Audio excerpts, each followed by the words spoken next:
Hi friends, welcome back to my mini vlog. ಎಲ್ಲರೂ ಹೇಗಿದ್ದೀರಿ? ನಾವಂತೂ ಚೆನ್ನಾಗಿದ್ದೀವಿ ರೀ. ನೀವು ಸಹ ಚೆನ್ನಾಗಿರ್ಬೇಕಂತ ನಾನು ಬಯಸ್ತಾ ಇದ್ದೀನಿ ರೀ. ಇದು ಬಂದುಬಿಟ್ಟು ರೀ, ನಾನು ಬೆಳಿಗ್ಗೆ ಎದ್ದಾಗಿಂದ ತಿರುಗಿ ಕೆಲ್ಸಕ್ಕೆ ಹೋಗೋವರೆಗೆ ನನ್ನ ಮಿನಿ ವ್ಲಾಗ್ ಆಗಿದೆ ರೀ. ಪ್ಲೀಸ್ ಎಲ್ಲರೂ ಮಿಸ್ ಮಾಡಿದ ಹಾಗೆ ನೋಡಿರಿ. ಹೊಸದಾಗಿ ಯಾರಾದರೂ ನನ್ನ ಚಾನಲ್ ನೋಡೋದಾದರೆ ಪ್ಲೀಸ್ ಸಬ್ಸ್ಕ್ರೈಬ್ ಮಾಡ್ಕೊರಿ. ಪಕ್ಕದಲ್ಲಿರುವಂಥ ಬೆಲ್ ಐಕನನ್ನು ಕ್ಲಿಕ್ ಮಾಡಿರಿ. ಹಾಗೆ ಒಂದು ಹೋಗ್ತಾ ಒಂದು ಲೈಕ್ ಮಾಡಿರಿ ನನ್ನ ವಿಡಿಯೋ ಹೇಗಿದೆ ಅಂತ. ಏಕೆಂದರೆ ನೀವು ಮಾಡುವಂಥ ಈ ಸಣ್ಣ ಸಹಾಯದಿಂದ ನನಗೆ ಎಷ್ಟೋ ಅನುಕೂಲ ಆಗ್ತೈತೆ, ಬೇರೆಯವ್ರು ನೋಡೋಕ್ಕೂ ಸಹ ಅನುಕೂಲ ಆಗುತ್ತೆ. ಪ್ಲೀಸ್ ತಪ್ಪದೇ ಈ ಕೆಲಸವನ್ನು ಮಾಡಿರಿ. ನಾನು ನೋಡಿರಿ ಬೆಳಿಗ್ಗೆ ಎದ್ದೀನಿ. ಬೆಳಿಗ್ಗೆ ಎದ್ದೇಳಕ್ಕಿಲ್ಲ, ನಮ್ಮ ಯಜಮಾನ್ರಿಗೆ ಕಾಫಿ ನೀರು ಕೊಟ್ಟು ಇನ್ನು ಹೊರಗಡೆ ನನ್ನ ಮಗಳಿಗೆ ಕಸ ಬಳಿಯಕ್ಕೆ ಹೇಳಿದ್ದೀನಿ ರೀ. ಯಾಕೆಂದರೆ ನಾನೇ ಕಸ ಬಳಿದ್ರೆ ನನ್ನ ಮಗಳು ಒಪ್ಪೋದಿಲ್ಲ, ಅದಕ್ಕೆ ತಾನೇ ಮಾಡ್ತಿದ್ದಾಳೆ. ಕಂಪಲ್ಸರಿ ಬೆಳಿಗ್ಗೆ ತಾನೇ ಕಸ ಬಳಿದು ರಂಗೋಲಿ ಹಾಕ್ತಾಳೆ ರೀ. ಇನ್ನು ಬೆಳಿಗ್ಗೆ ಟಿಫಿನ್ ಏನು ಮಾಡ್ಬೇಕಂತ ಅರ್ಥನೇ ಆಗಿಲ್ಲ ರೀ. ಉಪ್ಮಾ ಮಾಡಿಬಿಡೋಣ ಅಂತೇಳಿ ಇನ್ನು ಬೆಳಿಗ್ಗೆ ಉಪ್ಮಾ ಮಾಡಿದ್ದೀನಿ ರೀ. ಇನ್ನು ಮಧ್ಯಾಹ್ನಕ್ಕೆ ಊಟ ಬೇಕಲ್ರಿ ಹೊಟ್ಟೆಗೆ, ಇನ್ನು ಅದ್ರ ಸಲುವಾಗಿ ಅಕ್ಕಿ ತೊಳೆದು ಮತ್ತು ಬೇಳೆ ತೊಳೆದು ಇಟ್ಟಿದ್ದೀನಿ ರೀ. ನಿನ್ನೆ ಒಂದೆರಡು ನುಗ್ಗೆಕಾಯಿ ತೊಗೊಂಡಿದ್ದೆ ರೀ, ಅವು ವೇಸ್ಟ್ ಆಗಿಬಿಡ್ತವೆ. ಯಾಕಂದರೆ ನುಗ್ಗೆಕಾಯಿ ತೊಗೊಂಡಿದ್ದ ದಿನಾನೇ ತಪ್ಪಿದರೆ ತಿರ್ಗಾ ದಿನಕ್ಕೆಲ್ಲ ಮಾಡಿಬಿಡ್ಬೇಕು, ಇಲ್ಲಾಂದ್ರೆ ಫುಲ್ ಬೆಂಡಾಗಿ ಯಾವುದಕ್ಕೂ ಕೆಲ್ಸಕ್ಕೆ ಬರ್ಲಾರಂಗೆ ಆಗ್ತವೆ. ತೊಗೊಂಡಾಗ ತಿನ್ನಬೇಕು ಮಾಡ್ಕೋಬೇಕು ಅನಿಸುತ್ತಾ, ಆದರೆ ಅವು ಬೆಂಡಾದಾಗ ಅನಿಸುತ್ತೆ ಸುಮ್ಮನೆ ಅಷ್ಟು ದುಡ್ಡು ವೇಸ್ಟ್ ಮಾಡಿದ್ವಲ್ಲ ಅಂತ.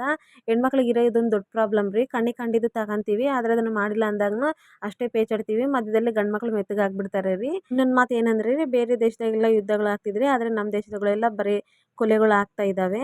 ಬರೀ ವೈಷಮ್ಯನ ಬಗ್ಗೆನೇ ಜಾಸ್ತಿ ಮಾತಾಡ್ತಿದ್ದಾರೆ. ಅದೆಂಥ ಕ್ರೂರ ಏನೋ, ಹೆಂಡ್ತಿನ ಸಾಯ್ಸೋಕೆ ಹೆಂಗನ ಮನ್ಸು ಬಂತೇನೋ. ಪಾಪ ಆ ತಂಗಿ 5 ತಿಂಗಳು ಪ್ರೆಗ್ನೆಂಟ್ ಇದ್ಲಂತೆ ರೀ. ಅದನ್ನು ಆಲೋಚನೆ ಬಂತ ಇಲ್ಲ ಆ ದೃಷ್ಟನಿಗೆ. ಏನು ಮಾಡ್ಬೇಕ್ರಿ, ಇಂಥವ್ರನ್ನ ನೋಡಿ ಒಳ್ಳೆಯವ್ರು ಸಹ ಕಲಿತಾರೇನಂತ ಭಯನೂ ಬರ್ತೈತೆ. ಯಾಕೆಂದರೆ ಇವ್ರು ಮಾಡೋದನ್ನ ನೋಡಿ ಪ್ರಪಂಚ ಎಲ್ಲಿಗೆ ಹೋಗ್ತಾ ಇದೆ ಅಂತ ಒಂದನ್ನು ಆಲೋಚನೆನೇ ಬರಲ್ಲ. ಯಾರ್ಯಾರನ್ನೋ ಕೊಲ್ತಾರೆ ರೀ. ಈ ಪ್ರೆಗ್ನೆಂಟ್ ಇದ್ದವ್ರನ್ನೂ ಸಹ ಕೊಲ್ತಾರಂತ ಇದೇ ಫಸ್ಟ್ ಟೈಮ್ ನಾನು ಕೇಳ್ತಿದ್ದೀನಿ. ಅಲ್ಲಿ ಒಂದು ಸೈಡ್ ಅಂಥ ವಿಷಯ ಆಗ್ತಿದ್ರೆ ರೀ, ಮತ್ತೆ ಇನ್ನೊಂದು ಸೈಡ್ನ ಅಂಥವೇ ಆಗ್ತಾಯಿದೆ ನ್ಯೂಸ್ಗಳು.